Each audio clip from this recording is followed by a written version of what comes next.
First, let me recapitulate what I did and stress the main points. First 45 minutes, that's the plan, and then I will start with new topics. So what I try to emphasize here, that quenching through a critical point. Is the font okay from the back? Critical point generates defects in the final state.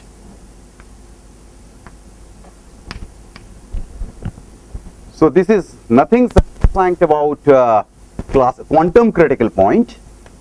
It could be either classical or quantum critical points.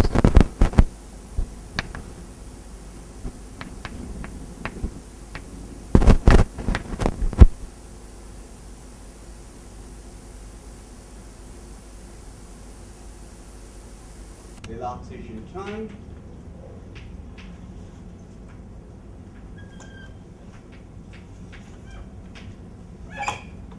Close to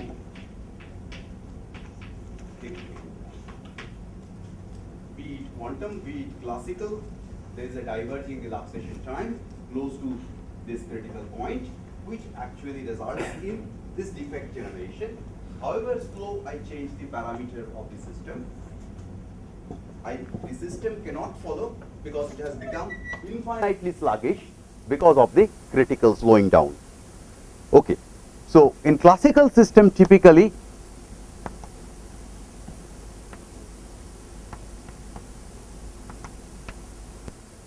phase transition is driven by temperature, and one can think of driving this parameter, let's say T minus Tc, as T by tau. So you can think of, you are changing the temperature at some rate, or you are changing the temperature very fast. Whichever way, you go through a quantum classical critical point. So you can, for example, high temperature phase to low temperature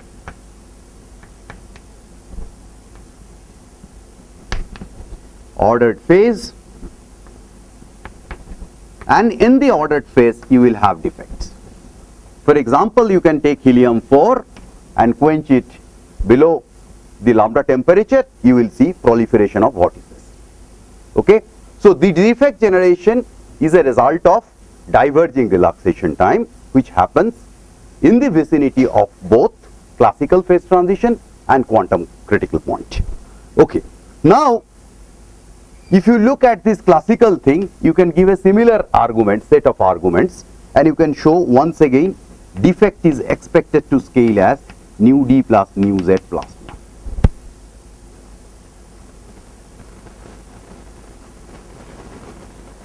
Don't couple it to a bar, then it is not fluctuations. There is no fluctuation if you talk about Poisson bracket dynamics. So you are putting a dynamics in the system through this exponential. So what is special about quantum then? What is special about quantum phase transitions? Quantum phase transitions. Why I am more interested here? Difference is, I told you that in a quantum system there is a dynamics. There is a quantum dynamics, and this quantum dynamics happens to be a unitary term.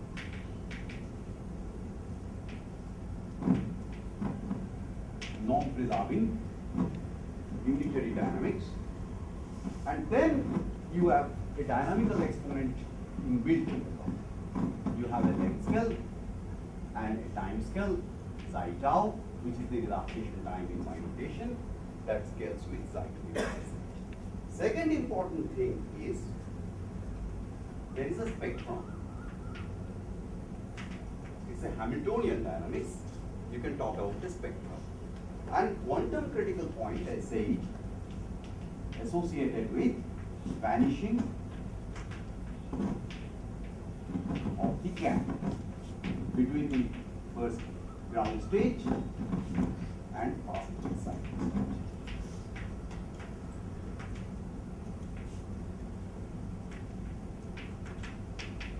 Or more formally, I say there is an excitation spectrum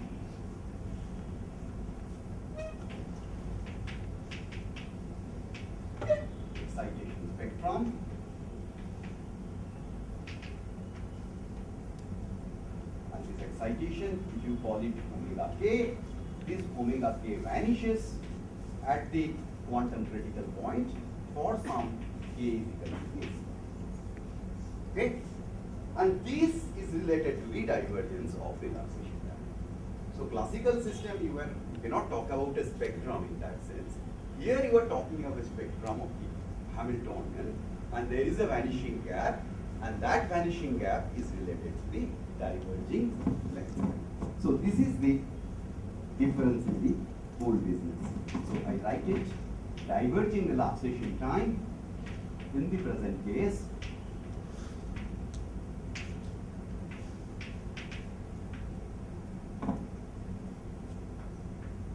is associated with vanishing. So I should mention that this theory came from cosmology, defect production in cosmology, when Hubble proposed this theory, and for the quantum phase transition it was given by Hubble and Zurek, the Hubble-Zurek argument which I wanted to say, and then it was independently derived almost at the same time by Anatoly Polkov. Okay, so this is the first thing, and second, I would like to stick to board for some more time. So, is there any question up to this point? So, this is precisely what I wanted to say, and if you have a quantum system and you quench with some rate, some parameter of the Hamiltonian, well, I should have mentioned here temperature drives the phase transition. Here I have defined a parameter lambda, which actually measures the strength of the quantum fluctuation. I have a question. Yes. In the cosmological case, what does the phase transition mean? Yeah, I don't know the details of this, sorry, but it is a formation of domain walls. Formation of domain walls. Okay? Will they be observable at all in principle? That I don't know. What people have seen, helium, people have done experiments. And they claim whatever is predicted for cosmological things, it shows up in helium.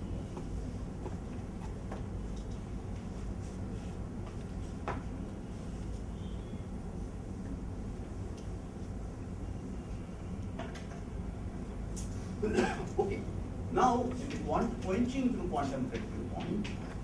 So just Yeah. so in the classical case, there are lots of experiments where you look at topological defects when you quench through. Yes.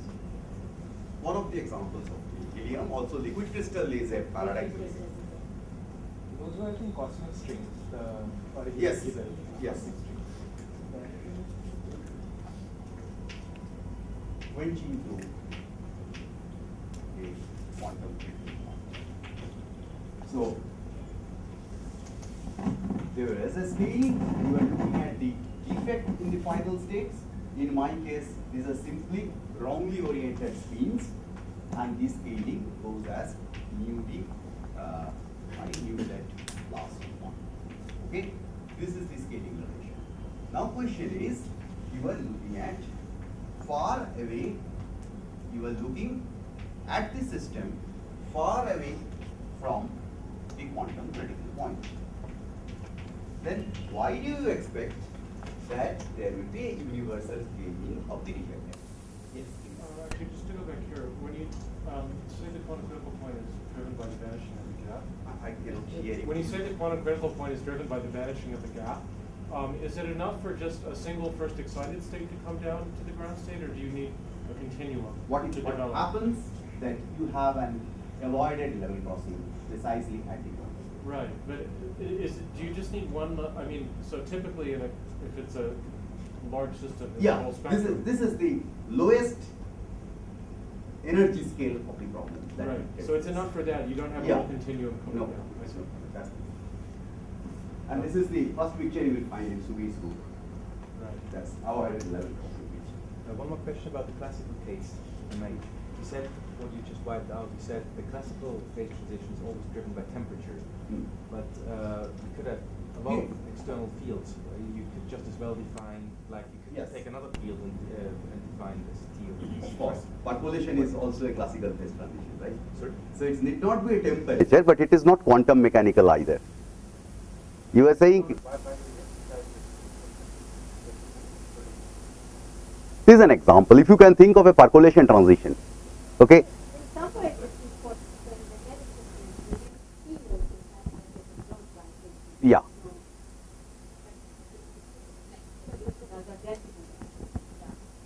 Yes.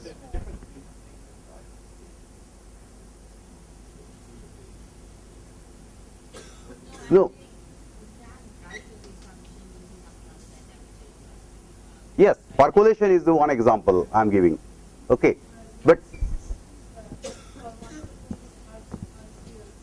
yeah, density or packing fraction, of course, but it is not quantum mechanical. I am taking the example of it. Okay.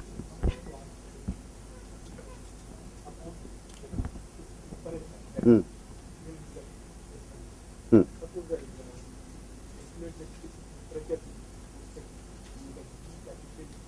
That's what I wrote. Hmm. Hmm. Of course. But what I wanted to say, it's not a Hamiltonian dynamics. It's a bath coupled to it. If you take a classical system, dynamics is given by the Poisson bracket and there is no fluctuation. Whereas quantum dynamics is given by commutator brackets that has a fluctuation. That's the difference.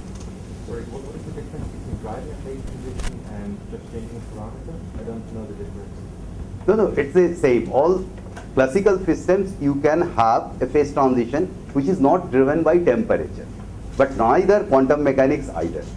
But I understood the comment as if there was a difference between like That driving I- a phase Like transition if or you something else, can then you change the magnetic parameter. field. Sorry? Okay. You can be at finite temperature and change the magnetic field to go through an external magnetic field to go Yes. through a phase transition. Exactly.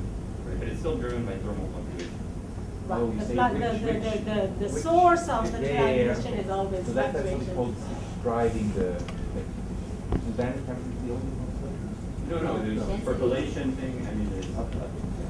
Okay, thanks. Okay. So now, quenching through a quantum critical point, I said, first question, far away from the QCP, why do you expect universality? So I draw this schematic picture here, that was in my slide, that if you think of the relaxation time as a function of t, or you are changing a parameter lambda t is equal to t by tau, you either plotting t or lambda, let's settle that this is my t is equal to 0 is my quantum critical point, then your relaxation time essentially is very large, close to this. And then away from this, it's small, so system can relax very quickly. Now, when does the non-adiabatic effect occurs? It occurs in the vicinity of this critical point where the relaxation time is large. Otherwise, system will follow its instantaneous ground state. So that is the reason, even I am here, ideally I should look at T very, very large, then also I will see the signature of the critical point because all that non-adiabatic things happened in the vicinity of the critical point. So why this universality? Because the scale that comes in the problem, that is given by the quantum critical points. So I think I use this part of the note. This will be here. Okay. So when I'm changing lambda as t by tau, then when does the non-adiabatic effect come into picture when relaxation time should go as the rate of driving. So two time scales in the problem. When these two time scales, rate of driving. I told you, gave you the example of driven pendulum whose length is being changed. So two time scales in the problem. One is the time period of the pendulum, other is the rate at which you are changing the length of the pendulum. So relaxation time, I told you that this goes as lambda to the power nu z. Close to this critical point at lambda is equal to 0, the relaxation time goes as lambda to the power minus nu z, and then it should be equal to the rate. And let me say this happens at some particular time, which is I am calling t hat. So this is t axis and this is t hat. It's happening at t hat. Then I will be. Could you remind what is the definition of nu and z? Okay, nu.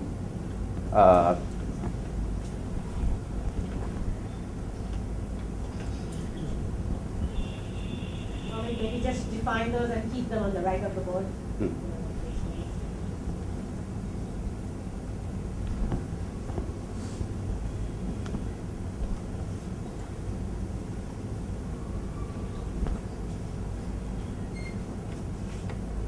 Delta E, the gap in the spectrum, that goes as lambda to the power z nu. Okay, that defines z nu for you. And if you are at the quantum critical point, the modes close to critical modes, I am setting Kc is equal to 0 for convenience. Modes close to critical mode, they scale with K in the following. So this actually is the dynamical exponent which connects energy and momentum equivalently length and time. Okay, so this, if z is equal to 1, which is the case in most of the situation I will discuss here, then you have a so-called Lorentz invariant theory, omega scaling linearly with momentum. Okay, and this nu, so z, which I say z is a characteristic of QCP because it is defined right at the critical point. Defined right at the critical point. I should write lambda is equal to 0. Okay, right at the critical point. So it is the characteristic of a critical point. But nu is how do you go away from the gapless point.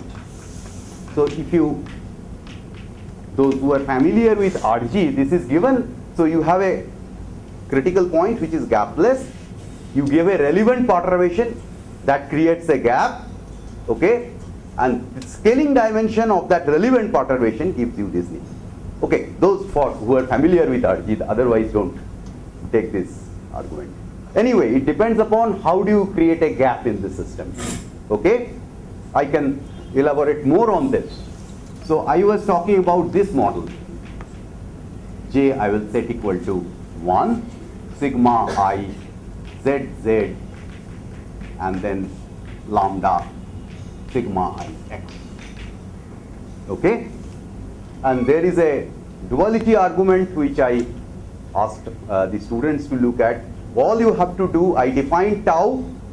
Taus are also Pauli matrices.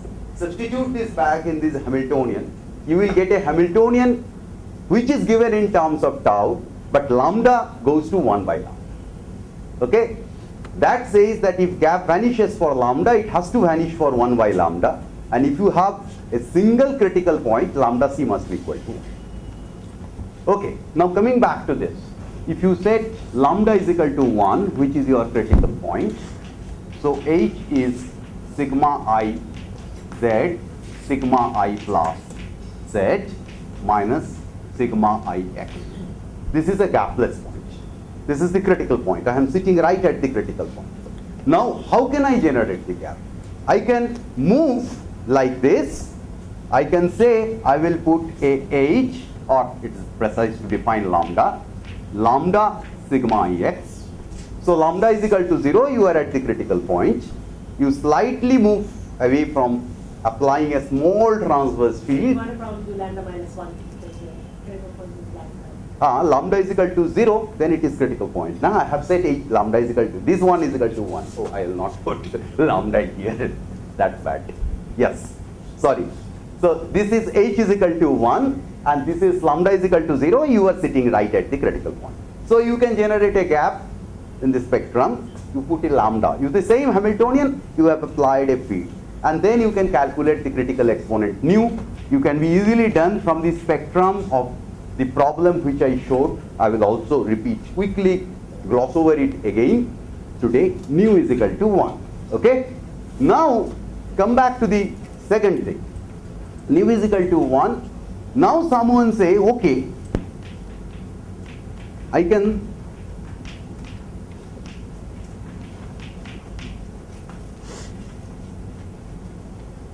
go this way. I can generate a gap by applying a magnetic field. Okay? I have applied a magnetic field in the direction of the ordering. That is also taking me away from the critical point. This may say something about driving away from critical point. You were asking this question. This guy is driving the phase transition, this H here. I have applied a field which has taken it away from the critical point. When I set this guy is equal to 0, I come back to this. Okay?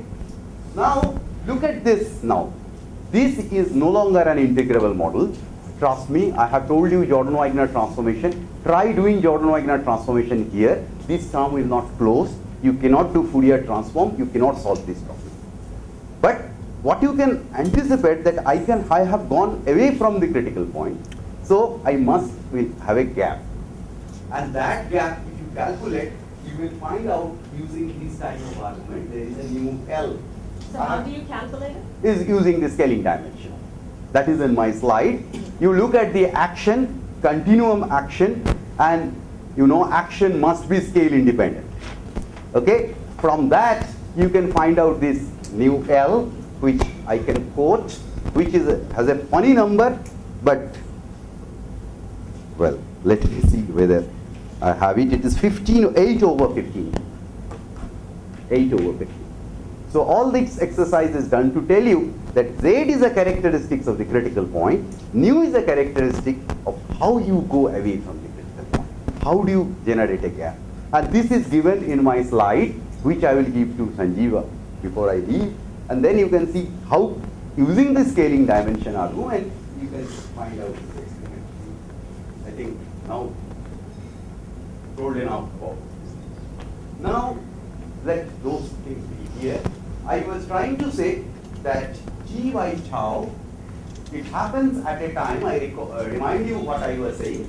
I said that non-additivity becomes dominant when at a time T is equal to T hat. How do you define T hat?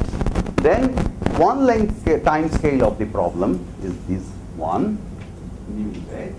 Other is lambda by lambda dot, which, where is Raghu? He corrected me here, I made a mistake. Thanks to him. So this should be equal to T hat. In my slide, it was tau. Okay? Now, once you have this, you have a very interesting result that your T hat, this gives the scaling of the problem. T hat scales as tau to the power mu z by mu z plus 1. So if you have mu is equal to z is equal to 1, this will go as square root of tau. Okay? So this is the important point here, that your characteristics time scale you are defining here is actually given by the square root of tau. Now once you have this in the problem, then you can define a psi which is going as tau to the power nu by mu z plus 1. Remember the relation, time scales as length to the power z, and then from that I define this so-called argument nu d plus nu z plus 1. Okay? This is the so-called Hebel-Durek argument. Okay. Now, let me take these things slightly further. Okay? Before I go to my slides, I want to do something more here. First thing, I ask the question. Now, someone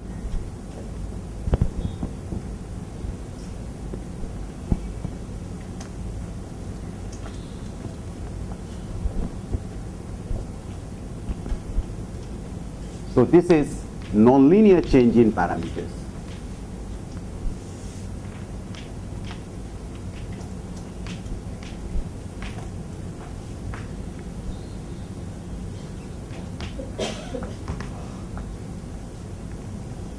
Okay, so you will have same argument lambda t, but now you are changing this sin t. This is,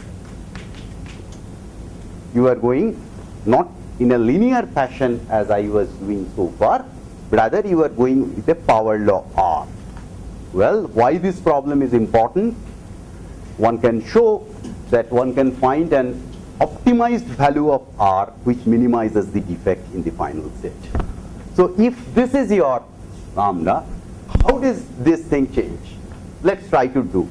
And rather than the very involved calculations, I will probably take this route. Lambda t is t by tau, okay, but I have made a change. Lambda t is t by tau raised to the power R. What happens to my second line? This remains the same. This is my relaxation time. But you have to remember that your lambda is now t by t to the power R. Okay? If you do this same state of calculation, you will find out that t hat, I'm just leaving it for the students to check whether I'm doing things correctly, will be given by R nu z plus 1. So I just leave it as a homework, and I will ask students tomorrow morning that whether this is a correct way of doing.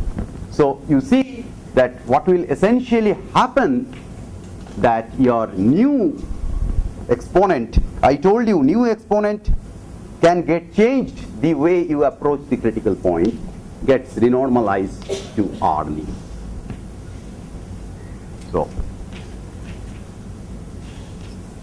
So this is the idea of nonlinear quenching.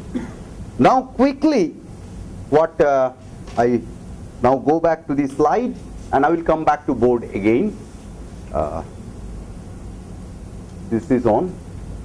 I have to get it down. No, I am not looking at it. I am not looking at it. Yes. So lambda is kind of a parameter, right? Yes. So what will be an example in a quantum system of lambda? That is the transverse field. This is the ideal example. Other example would be pressure. I see. You know, pressure driven insulator conductor transition. What you change? You change the overlap, which is essentially changing the quantumness of the problem. Chemical potential. Chemical potential. Okay. So how do I go to view? Full screen. So now I have recapitulated all these things. I have to now, this is the examples of classical things, if anyone is interested. This is the experiment in the optical lattice, where after a rapid quenching people found the domain formation. This is the flow chart I defined. This is the thing I derived again, and this is where the mistake was. This is the, now I want to tell you one more thing that reminds me that I have been talking about low momenta, and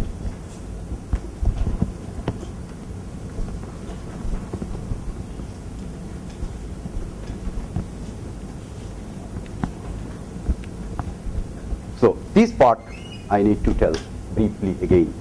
So once you have your xi scaling like this, you immediately have a k going as tau to the power minus nu j minus nu z plus 1, just the inverse of this. So I said once again kc is equal to 0. So you see, what is the important points? What I am trying to say when I am saying low momentum, given a tau, you see there is a cutoff momentum stage. Okay, you increase the tau higher and higher, this k0 becomes smaller and smaller, approaches kc, okay, which is 0 in this choice. Okay, so if you go to the large tau limit, which modes will contribute? Modes which are very close to kc.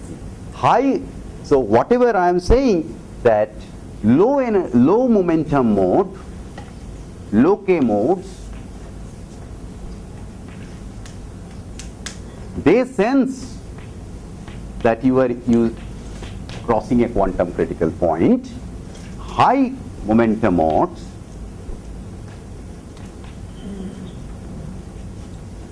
actually evolve adiabatically. You will see why when I recapitulate the next part. Okay, now I wanted to tell about this model, transverse Ising model. HT is quenched.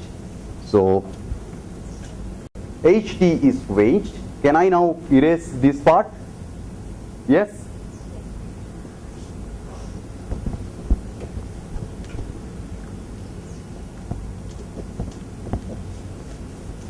Okay. So this is the Hamiltonian H sigma I z, sigma I plus 1 z, HT sigma I x, HT is equal to T by tau.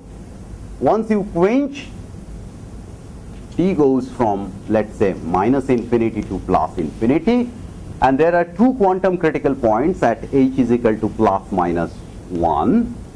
Okay, then system crosses two quantum critical points. You start with H is equal to minus infinity, that is, you are starting from, this doesn't work.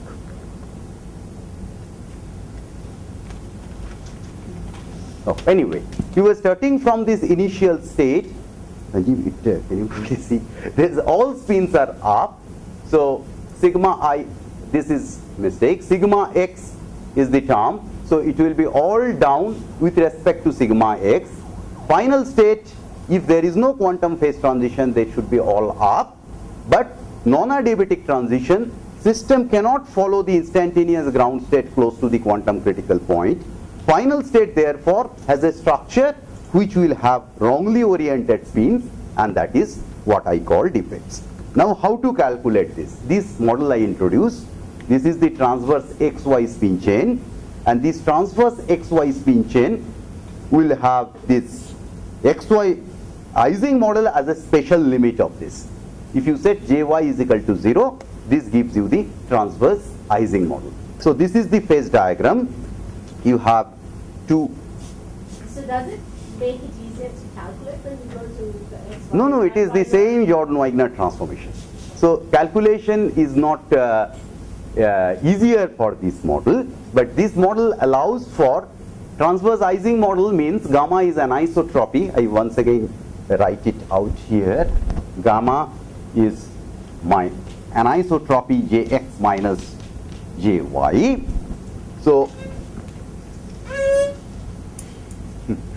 okay, so now it's what? Jy you set equal to 0, it's your transverse. But when you have this XY model, you have a phase transition between these two ferromagnetic phases, in which one of them there is a ordering in the x direction, in the other there is a ordering in the y direction. There is a phase transition between these two ferromagnetic phases, and there is a conventional paramagnet to ferromagnet phase transition. And both the cases, it is nu is equal to z is equal to 1. And now this is a very interesting point. You see there is an anisotropic transition line which is actually separating two different ferromagnetic phases, and then there is so-called Ising critical line, because it has everything similar to transverse Ising model except at this point. And this is a multi-critical point. You can see this is the Ising line and this is the anisotropic line. They are meeting at this point. So now what do I expect without doing any calculations? Do you want to say Point where both the lines, quantum critical lines, meet. And how does it show up in quantum critical point? You will see in the next line. So it is nu is equal to z is equal to 1 transition here. This is nu is equal to 1, z is equal to transition here. Now if I go from h very large negative to very large positive, what do I expect? I expect 1 by tau to the power nu d plus nu z plus 1, nu d by nu z plus 1, dimensionality is 1, nu and z being 1, I expect a square root. Okay. Now this point, exponents with the multicritical point a 2.5. So this is no longer a Lorentz invariant theory with omega scaling with k, and there will be different scaling relation expected. So one would expect that here it is square root of tau, and there if we cross this multicritical line it will be 1 by tau to the power 1/4. Okay, but that is not the case for multicritical point. So what I said periodic boundary condition you take, you have spin half to spinless fermions transformation. This is known as Jordan-Wigner transformation. Spin operators, you can easily check sigma plus, sigma minus. They commute when sites are different. Okay, but on the same site, Pauli operators, you know, they anti-commute. So they are, from the sense of commutation relations, they are neither fermion nor bosons. So what we do, or they can be thought of hardcore bosons. They are bosons everywhere with only restriction that one cannot sit on top of the other. Okay, so there is a transformation to spinless fermions. This is Jordan-Wigner, celebrated Jordan-Wigner transformation. And Jordan-Wigner transformation, you can show that this operator so defined satisfies the relation everywhere, fermionic anti-commutation relation. This takes some time, but one can do it. It will take probably 15 minutes to show that they satisfy. But what is important, that once you do the Jordan-Wigner transformation, this Hamiltonian becomes quadratic. The Hamiltonian becomes quadratic is very important. You know, you can always diagonalize a quadratic. What is the problem? If you have a ZZ term, if you have you started with XXZ model or XYZ model, you have a ZZ interaction, then this no longer remains quadratic and you cannot solve it within the framework of Jordan-Wigner transformation. So once you do the Jordan-Wigner transformation and then do the Fourier transform, you see that you are actually decoupled the entire many-body problem to reduced two-level problems, direct product. Okay, so decoupled two-level problems in the basis 0, k minus k, and you can find out this is your Hamiltonian. Okay, now In that formula for Hamiltonian, is it dk dagger dk, or is it this is a minus sign. There is a minus sign. This k greater than 0, it is dk dagger dk, d minus k dagger d minus. Good that you pointed out. This is a minus sign. I'm sorry for that. So you have this spectrum, you can exactly calculate, which is nothing but the d square plus d square. Okay, diagonal square plus of diagonal square. If you look at this very carefully, then you can minus k. Okay, once you do this, you look at the spectrum and analyze the spectrum. You put k is equal to 0. You will see that your thing scales as h plus jx plus jy to the power 1. That is the, and so that vanishes at h is equal to minus jx plus jy. Okay, I just erase this and little bit more here.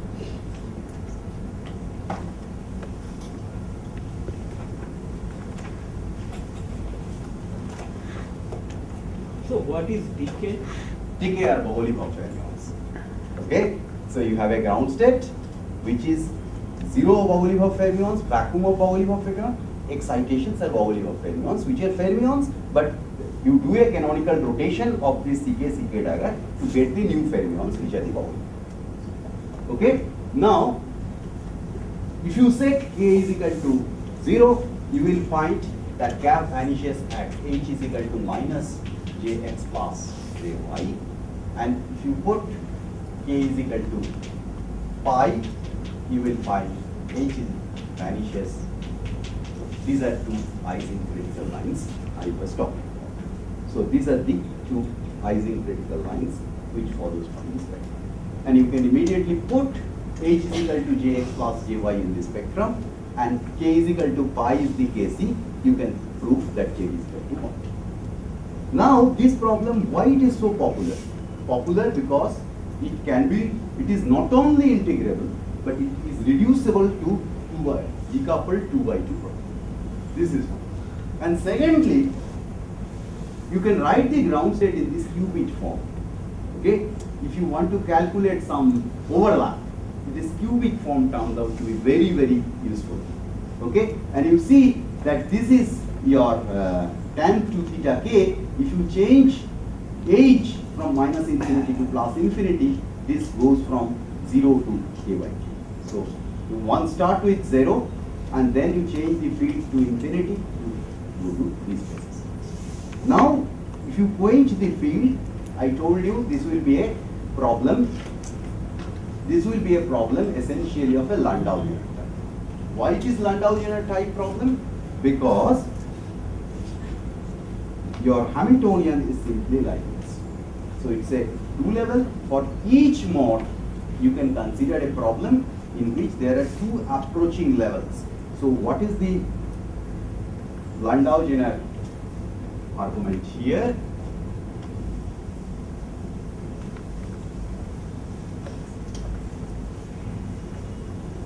You have 2 levels, epsilon 1, delta, epsilon 2. These are the 2 Hamiltonians. I can say it, epsilon is equal to t by tau minus epsilon. This is precisely the problem. Okay? So 2 levels at t is equal to 0, these 2 term vanishes. Okay? And delta is the gap, measure of this gap in this spectrum. So this can be easily diagonalized. It will be t by tau whole square plus delta square. This is the ideal. Okay? So you see t is equal to 0, there is a gap in this spectrum which is of the order of 2 delta. And now, if epsilon is going by t by tau, if you start from negative infinity, you start from this level which is 1.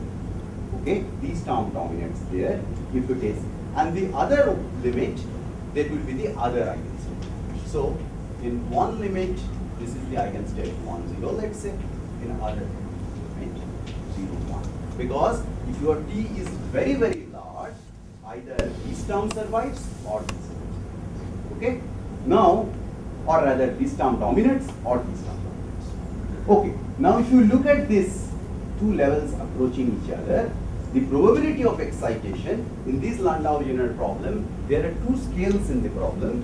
One is delta.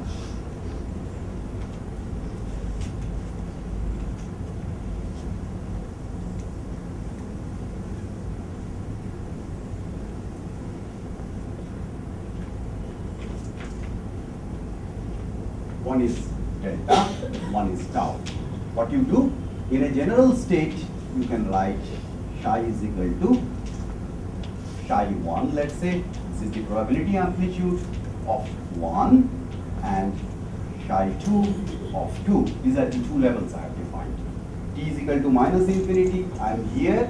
So I have started with mod psi minus infinity square is equal to 1 and mod psi 2 minus infinity square. That is it.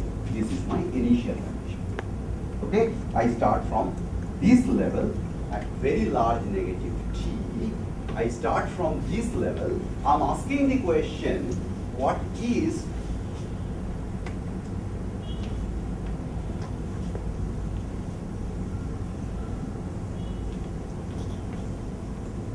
asking the question, what is the probability of excitation?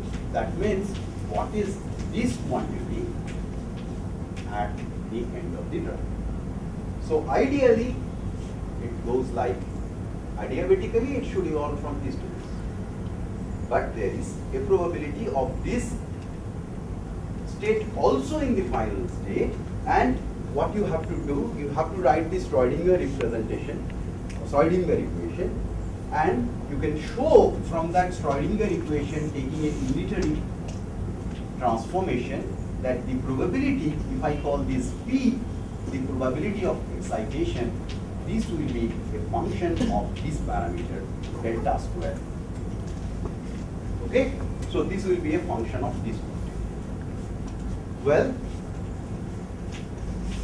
can be exactly calculated, and this is exponential delta square, right?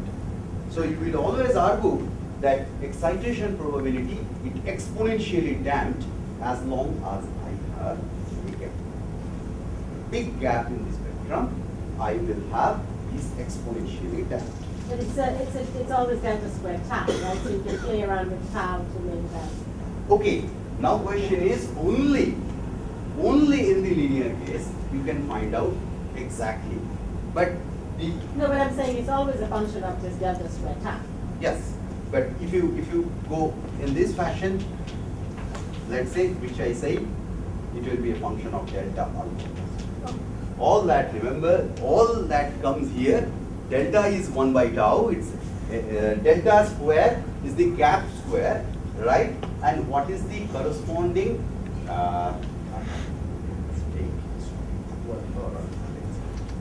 delta square tau? Nothing. Alpha is 1. No, all I was trying to say is you could keep delta fixed and play around with tau. Yes, of That course, probability. right.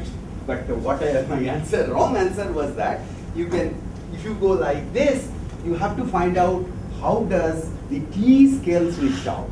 Delta square 1 by t square and corresponding dimensionless combination. Okay? So it's just about finding a dimensionally less combination out of delta and tau. Okay? So it is exponential excitations and there is a gap. Now this is fine. These people know from long time. But what is the problem if you have a quantum critical point? Problem is there are k modes. For each mode you have a Landau-Zener problem, right? But there are modes for which this protection, this gap vanishes. And if this gap vanishes, this probability is excitation is of the order of unity. Okay? However large tau b, when if this guy goes to 0, then you have a sufficient, significantly large probability of finding this in the excited state. Okay? Once you have this, then it is very easy to calculate. Now this is your problem for a single mode. We consider a linear variation, ht is equal to t by tau. Initial condition is this and this is 0. Now system crosses two critical points, plus minus jx plus jy I have set equal to j, and gamma is the measure of anisotropy. Gamma is equal to jx or j, that is my Ising point.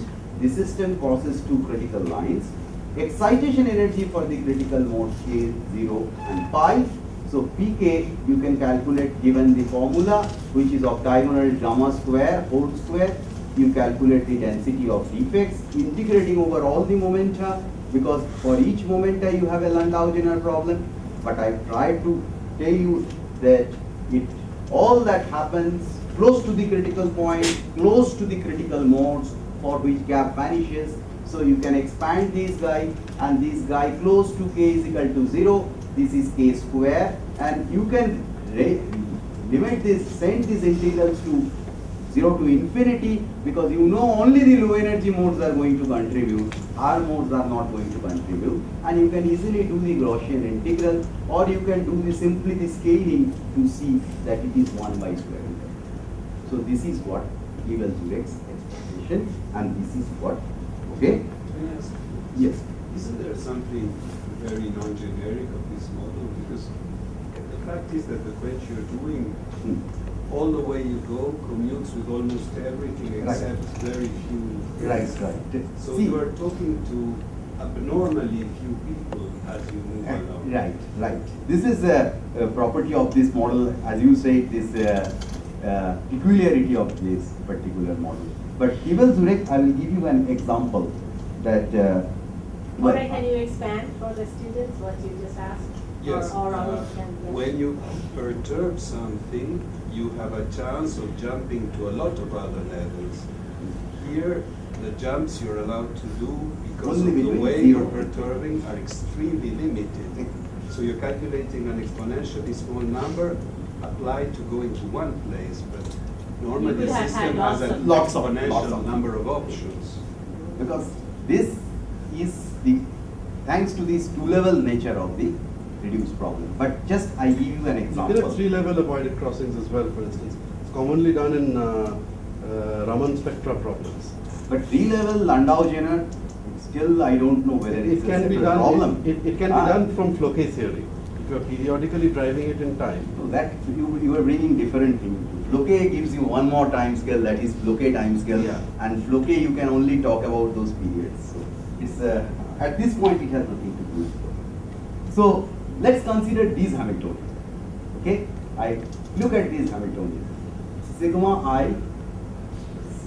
This first part is the critical Ising Hamiltonian. Now I told you that you can apply either a longitudinal field. So let's say phi is equal to 0. So this guy goes. You have applied a field in the x direction.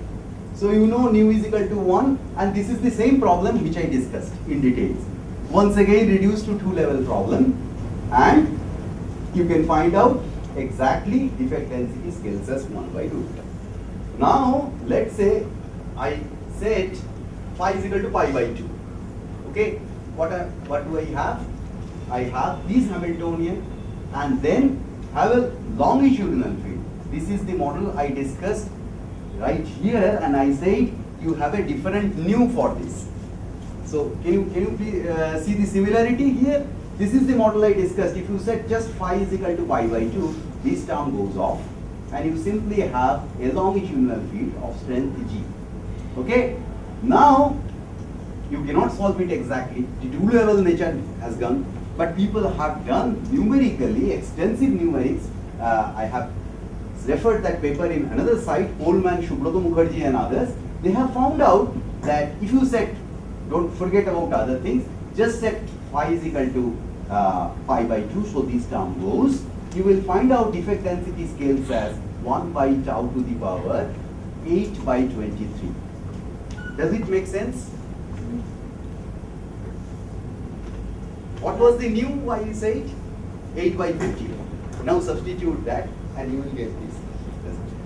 Okay? So it is not, Kibble-Zurek, I am not claiming it is valid everywhere, but it is not true that it is only valid when I can reduce the problem to two-level systems. Okay? This can be valid in non-integral model in some situations. For example, Ising model, sit at the critical point, apply a longitudinal field, quench the longitudinal field, and you know your nu is different, and then it exactly matches what we will get. What about Ising models with disorder? Ising model is disorder, doesn't satisfy a power law. Why disorder is a difficult problem? Because you know in presence of disorder there will be locally ordered regions. Okay, locally they are called Griffith singular regions, and their response is logarithmically slow. So it is expected that defect density will scale logarithmically. I understand your question. So what exactly do you mean by integrable and non-integrable? Okay, yes, integral means infinite number of unsolved quantities. So you can solve the problem. So to say this model is integrable, in the sense I can solve, I can find out everything. Kitaev model is integrable. I told you to look up Kitaev model because you will have infinite number of quantities. And here the model is what Professor Hicha was pointing to. Your K modes, once they are quenched, what should happen ideally? You have excitations. Now you are away from the critical point. Your excitations should relax. But here only two levels are there. Where do they relax? Okay? But what I wanted to say that I am not claiming Kibble-Zurek is valid in all situations. For example, Onolabo asked me what happens in disorder. There is a logarithmic scaling, which is due to one-dimensional case. I know for sure logarithmic because Griffith singular regions are most prominent in 1D situations. Okay. Now, I just want to tell you two things, and rest of the things I will do tomorrow. Firstly, if you go to this multi-critical point, defect density doesn't go as 1 by tau to the power 4. Okay? This multi-critical point you can approach linearly. How do you do that? You set in your model h is equal to 2jy. I hope all of you remember the model. The model was simply like this: jx sigma I x sigma I plus 1x jy sigma I plus z sigma I plus 1z h sigma y1 set. So if you set this h is equal to 2jy and change, let's say, h minus 1 as gamma to the power r is equal to 1. This gamma is an isotropy, jx minus jy. I have set jx is equal to jxy is equal to 1. So if I go along this, I am changing both h and gamma. Let's say h minus 1 goes as p by tau, so does gamma. Then you actually go cross this multi-critical point along a linear line, and you can do your Landau-Zener theory. You will find this defect density actually scales as tau to the power 1/6. This is one of the examples of violation. Zurek would have predicted that it is tau to the power 1/4 because nu is 2, z is equal to half. But if you do the multi-critical, close to the multi-critical point and do your Landau-Zener theory, you will find it is tau to the power 1/6. It has some reason which probably, if time permits, I will do tomorrow. But now let me just... I have a question. Yes. Why is this called multi-critical point? Because it is matching two critical points and meeting them. Okay?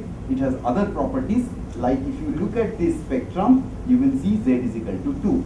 So this critical point, okay, is different from the critical points other. Thirdly, if you look at the defect density scaling, you will see usually multi-critical point, how you approach the multi-critical point is very important. I'm not going into the details, but it can be shown that how you approach the multi-critical point dictates what is your scaling of the defect. So in a classical system, multi-critical points have more than one diverging length here. Right.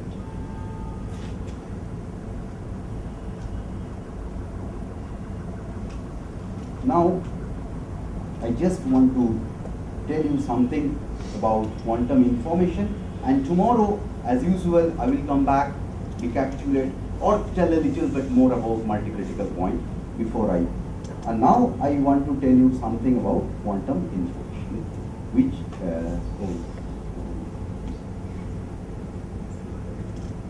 last half an hour, I'll just tell you about. So, what we have learned? We have, this is my transverse XY spin chain. Well, this is my transverse XY spin chain. Okay, and we have learned these things. If you quench along this green line, okay, we have seen the defect density scales as 1 by square root of tau. If you quench along this red line, these things I am not going into the details. This is saying, playing with this Landau-Zener formula. If you go along this red line, this defect density scales as tau to the power 1/3. And if you go across the multi-critical point in a linear way, it goes as tau to the power minus So 1/6. so before you go into this, so is there a intuitive way of understanding why Kibble-Zurich fails at a multi-critical point? Yes, that I will do tomorrow morning when I recap multi-critical, but I give you the answer. I told you that if you go tau very, very large, it is the lowest energy gap, that lowest energy scale that gives you the problem. Lowest momentum. Now, near a critical point, okay, this happens at the critical point, but close to a multi-critical point, these happen close to the multi-critical points, which we so-called quasi-critical point. That is related to what you were trying to say, that diverging length scale. So minimum of gap doesn't work for multi-critical. But I want to take it with the recap tomorrow. That's why I just decided to state these results, and something which can be immediately connected to what I discussed, Jordan-Wigner transformation, two-level natures. That's why I made it. I have 25 minutes, I think I should do this. So this is the recap. This we have done in details. This I will do tomorrow morning. And this is a very simple Landau-Zener problem. If you sit on the Ising critical line, and on the Ising critical line, oh, this is the one problem. Oh, yes, I have found it. This Ising critical line, if you quench it this, you will get tau to the power 1/3. Just remember this. And now I have also told you that what would happen if I go non-linear fashion.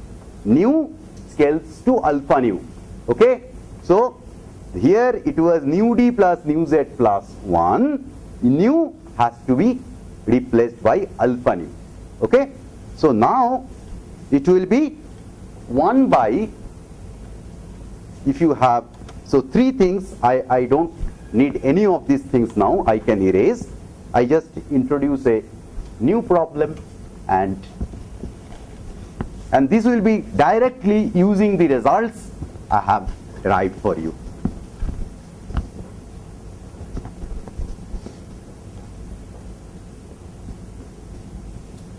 Okay. So, quenching H, this will be the result I will need.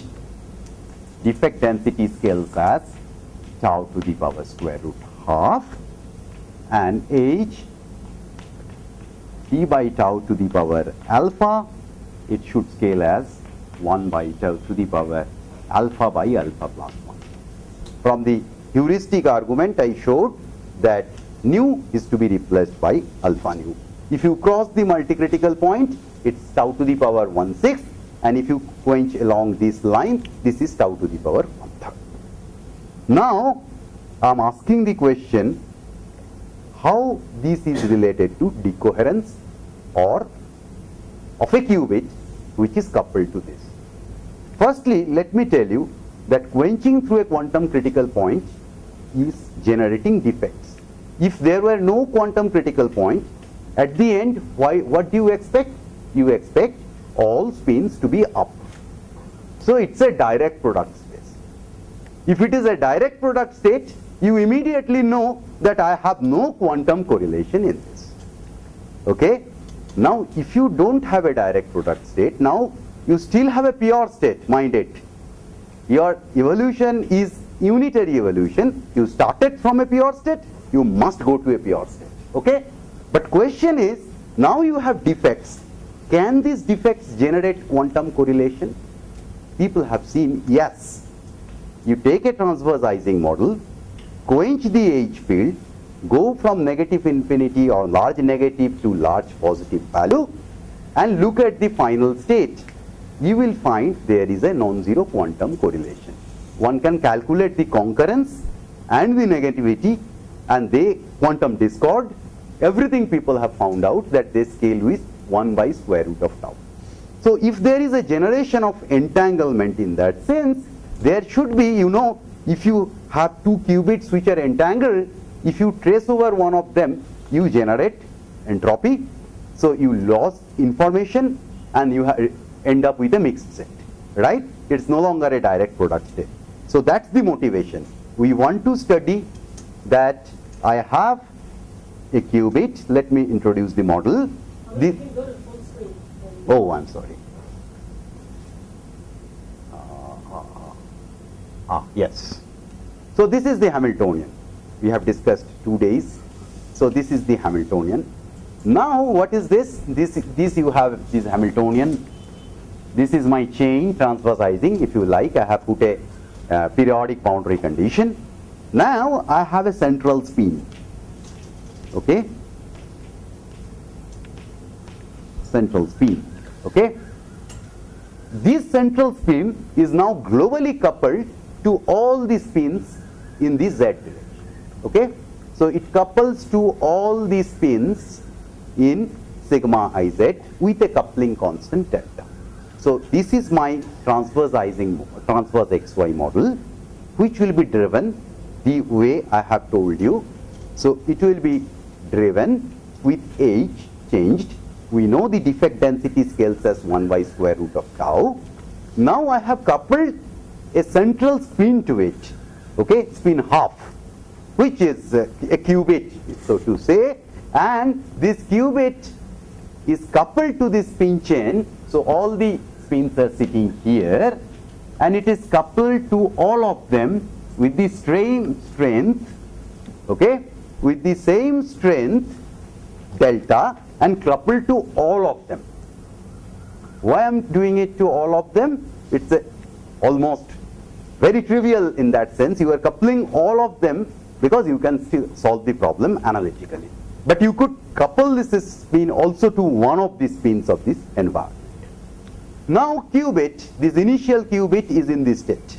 So if I define the qubit initial qubit density matrix will be C2 C1 star C2 mod C2 square.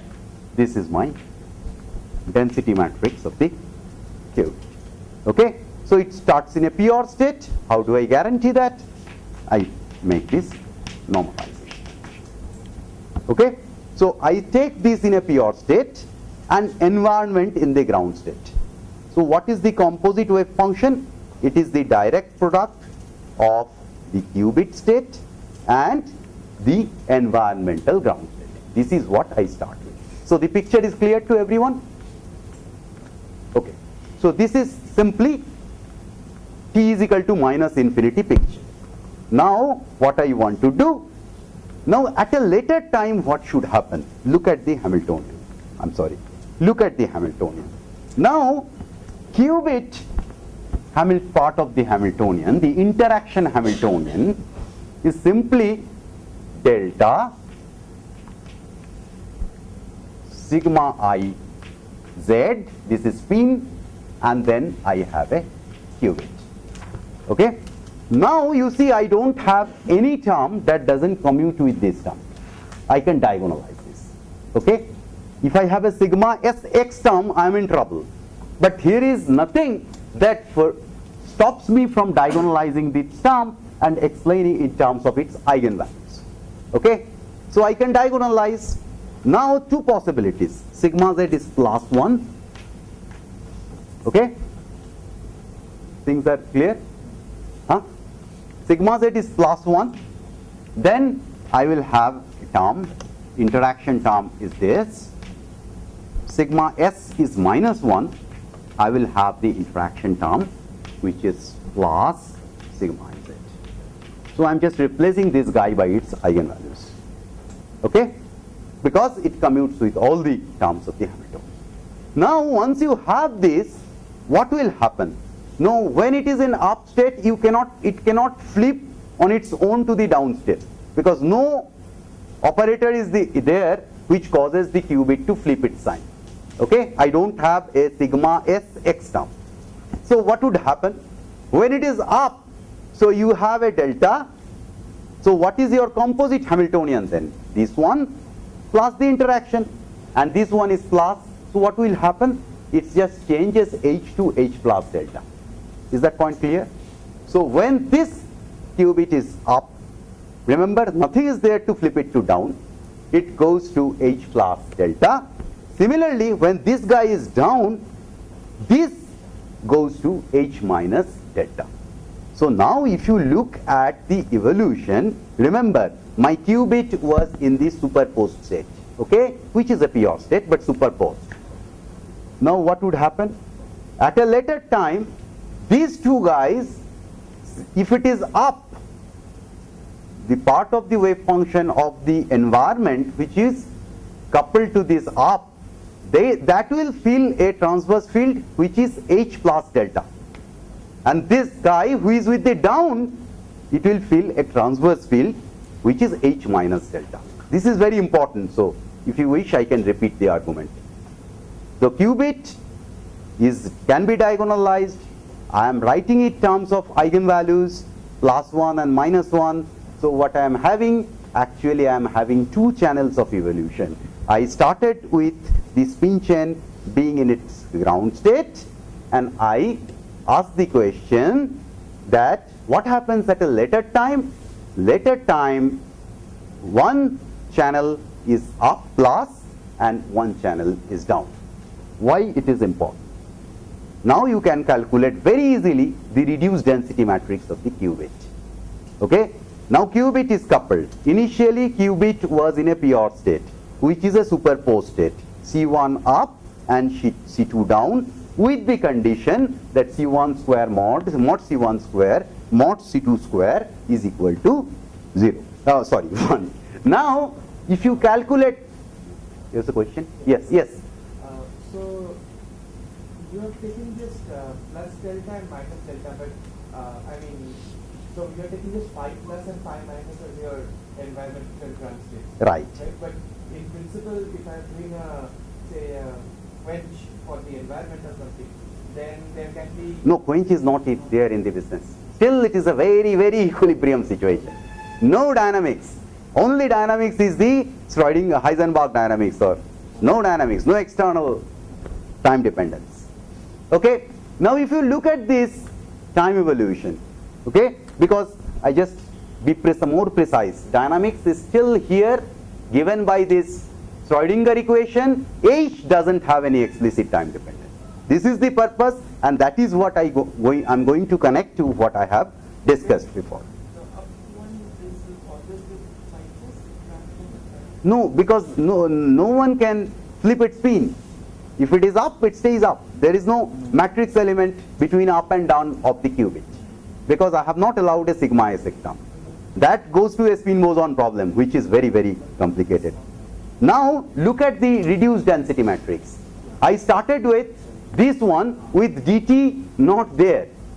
Now you will pick up some dt term, and what is this dt? d star dt is the overlap. So what you have a wave function you started with. Remember, phi is your environmental wave function. Okay? Started it in the ground state. Time evolution, what does it do? It gives you two channels. One is evolving with a Hamiltonian having a transverse field H per delta. Other is evolving with a Hamiltonian having a transverse field H minus delta. Why does this delta come? Because I have coupled it to the qubit. So what does qubit do? Qubit essentially gives me two channels of evolution. I have started with a ground state wave function, and it is evolving with two channels with two Hamiltonians. Qubit provides these two channels. And once I find out the reduced density matrix of the qubit, this is very simple, few lines calculation. You will find out C1 square, C2 square is this one. And you see, this guy was 1, this guy was 1. That is my pure state. You know the pure state. Trace row is 1, trace row square is equal to 1. Now, this dt is actually overlap, phi plus phi minus whole square. So what you have, you started with this phi g at minus infinity, okay, evolving with two Hamiltonians, and this two Hamiltonians. This is having H plus delta, this is having H minus delta. So you have reached this phi plus at t, you have reached phi minus at t, and you are taking the overlap of these two. Okay, that measures how much decoherent qubit. It has become equal to 1, far away from t is equal to minus infinity. Whenever it is non-zero, it's a mixed state, and when it is precisely 0, you have complete mixing of the qubit. Now, does it have anything to do what I have said so far? So now, Yes. So what do you mean by complete mixing? Complete mixing means it is, anyway, it is all mixed. Complete mixing means two diagonal values are half and half. Both the states of the qubit are equally Okay. half and half. See, it could be P1 plus P2 is equal to 1. Right? P1 is equal to P2 is equal to half. Anyway, for any non-zero dt, it's mixed. Okay. Now, you ask the question. Remember what I was having? So, I'm quenching this environment. Okay? So, question is, now comes the explicit time dependence in the problem. I was having H plus delta, and I was just looking at the Schrodinger equation, no external time dependence. Now I am putting it like this, H plus T plus delta. Okay, and that T, And HT, minus delta, right? HT minus delta, and HT is T by tau.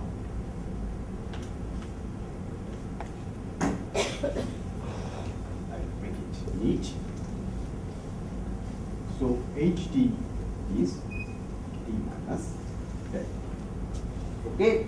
Now you have an explicit driving in the system. You were asking, who was asking the question about quenching? The quenching thing comes here. I have quenched. I have calculated this defect density. I already know. We have learned. We know Jordan-Wagner transformation. We know it is reducible to two-level system, and this is the two-level system for your convenience. But remember, now I have two Hamiltonians. Why two Hamiltonians? Because there is a qubit coupled, one channel of evolution with one Hamiltonian, which I can call H plus, which is having this one, and other is having H minus, which is this. So your Hamiltonian, very simple form I have written, J is equal to 1, Jx plus Jy is equal to 1, gamma is equal to anisotropy, and this is your two Hamiltonians with which the qubit. So your environment is now evolved. So once again, I remind you, it gets decoupled to 2 by 2 problems. But what is the plus minus sign? Everyone understands what is this plus minus sign? Because you have now two channels of it. One is going by H plus delta, and sorry, one is going by H minus delta. You can write the Schrodinger equation in terms of this and calculate the decoherence factor. If need be, I will calculate this in the morning tomorrow. Okay? Well, so you can calculate this decoherence factor. I remind you what is the decoherence factor. Decoherence factor is measure of the decoherence or mixing of the qubit which was initially in the PR state. Okay? So if you So if we take H to be constant in time, then very good question. you get phases but not decoherence.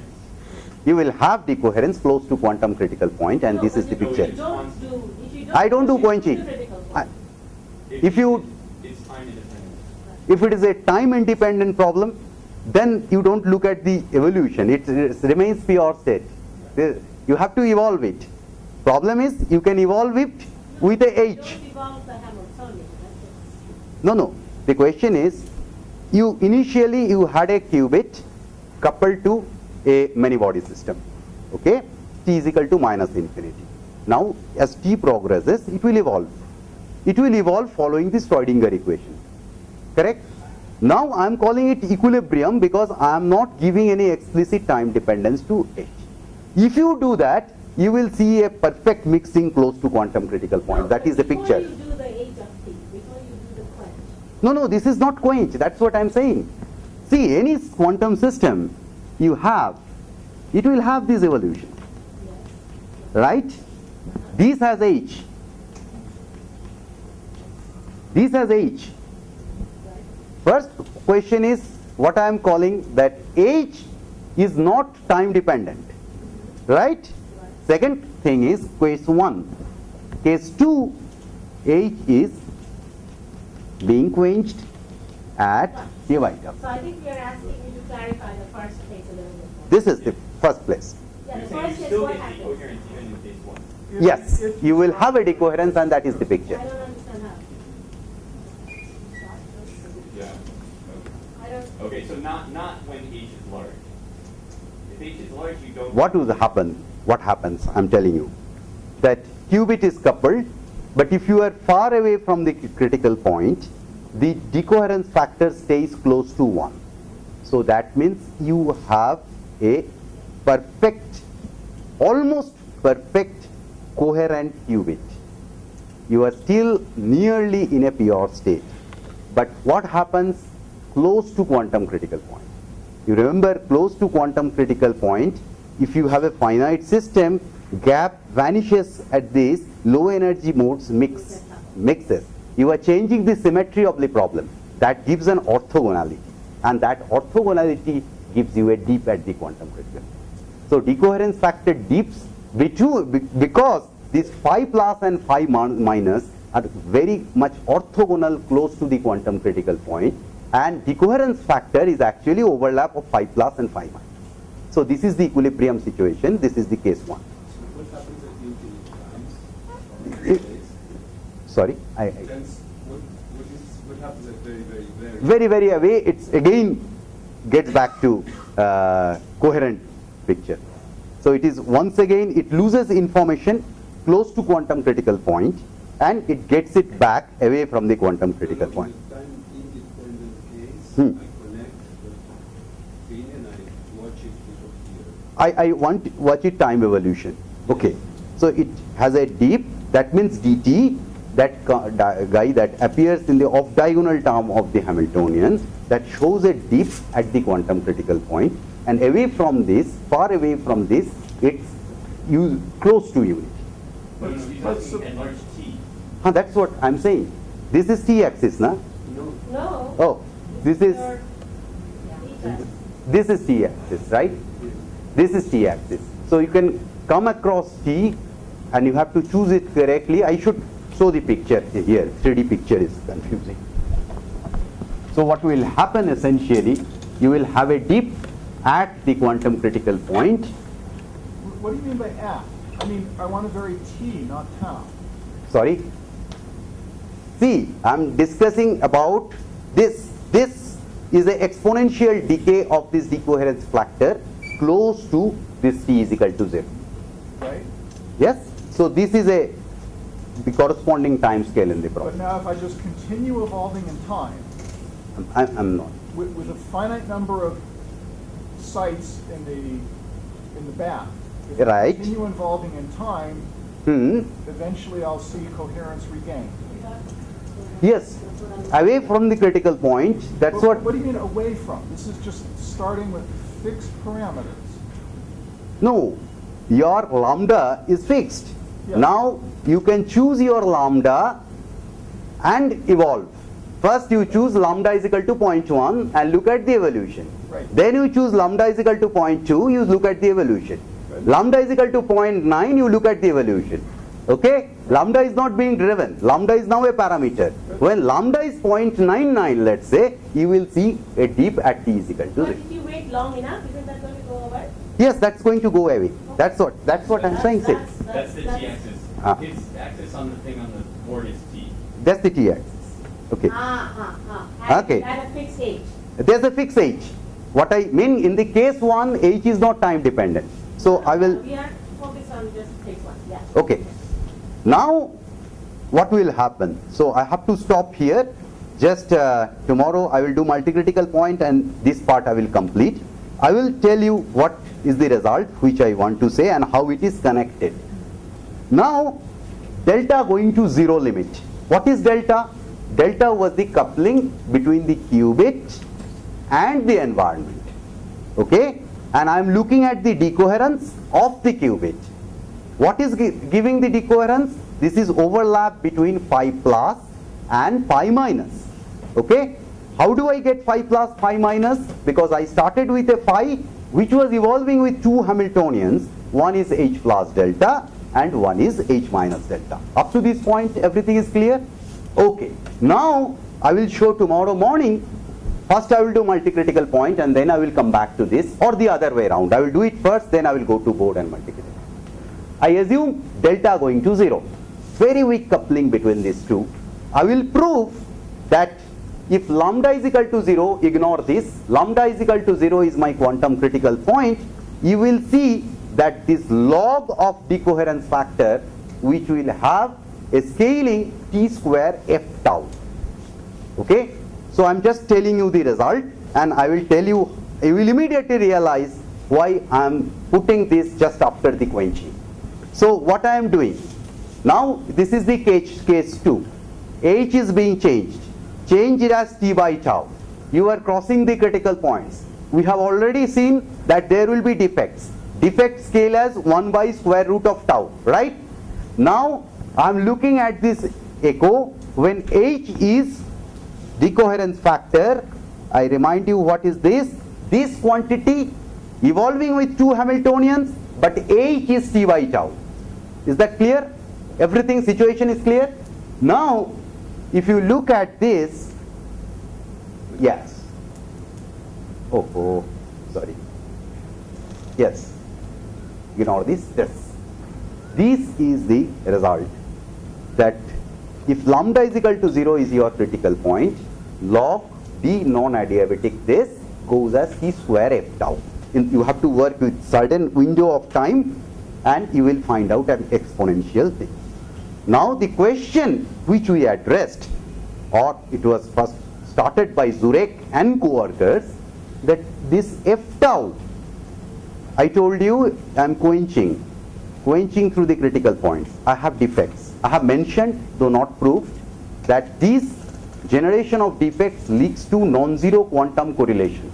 In the final state, which would otherwise be direct product state, now have quantum correlations, and there is some mixing. You can think about some entropy. Now this is f tau. Now question is, what is the scaling of f tau? Okay, so decoherence factor goes exponentially with t when for small t, that is the deep I was showing here. This is the deep. Okay, now this deep is, there is a prefactor f tau. I will ask the question, what is the scaling of f tau? And you will find out that f tau is, which I will do first tomorrow, that f tau scales as 1 by square root of tau. Have you seen this expression? This is the defect density. Okay, so what the question is, in these type of models, I recapitulate what I say. I have a qubit coupled to a transverse XY spin chain. Qubit gives, I start the spin chain with in its ground state. Qubit gives 2 paths of evolution. At any later time, I have 2 wave functions, for example, phi plus and phi minus. And decoherence of the qubit is given by the overlap of phi plus and phi minus. First case 1, when there is no explicit time dependence, you can choose different h and see for h very close to quantum critical point, there is a dip. Otherwise, it is always nearly pure. Now, if you quench t by tau, you cross the 2 Ising critical points. You know there is a defect density 1 by root tau. You can exactly calculate this decoherence factor, which I will show tomorrow. This has an exponential decay of t square f tau, and f tau has a scaling of 1 by square root of tau. So there is a proposal that decoherence factor of the qubit scales identically as the defect density that is generated following a quench. These calculations I will do first tomorrow, and then I will discuss multi-critical point, and then depending on time I will try to tell you a bit about sudden quenching. All I have said is slow quenching. I think today I will stop here. So this is the proposal came from Zurek, but we later found out that it's not correct in all the cases, even in the integral. Yes? Can you give the reference? Oh, these work? You want my reference or Zurek's reference? The recent one. This is. These You will be uploading these slides as well? Yes.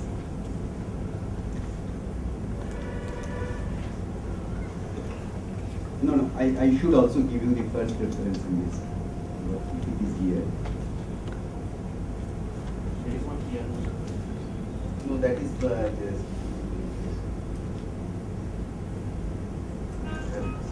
I'll give you. I'll give you tomorrow. This is a paper by one Landau-Zener. Yes, it was somewhere. Can you go back? One Landau-Zener. Yes. Is there some reason why you would expect the decoherence to scale the same way as the density? No. There is no Kibble-Zurek. There is no Kibble-Zurek. That was the thing.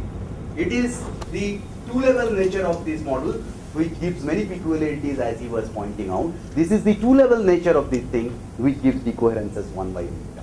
There is no Kibble-Zurek argument. Branches, it just wouldn't be. This is the integrability and two-level nature, more to do with two-level nature. But even within the two-level nature, we have shown that it is not like defects in some cases.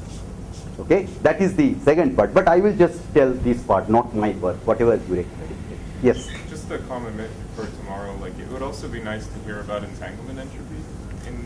It would also be nice to hear about entanglement entropy, because it's something that many of us have thought about, judging by comments yesterday. But I can give you the results, but I'm not ready with the calculational details. If you want, I can discuss. Nice, yeah. Because I can show you a slide. If you can, I have 2 more minutes on tea break. Why don't you do tomorrow? Tomorrow is fine. Yeah. Question. I'll discuss what come. Okay. Okay. There is 2 things. One is the entanglement entropy and one is the von Neumann entropy. Local von Neumann entropy, and that shows a very interesting behavior.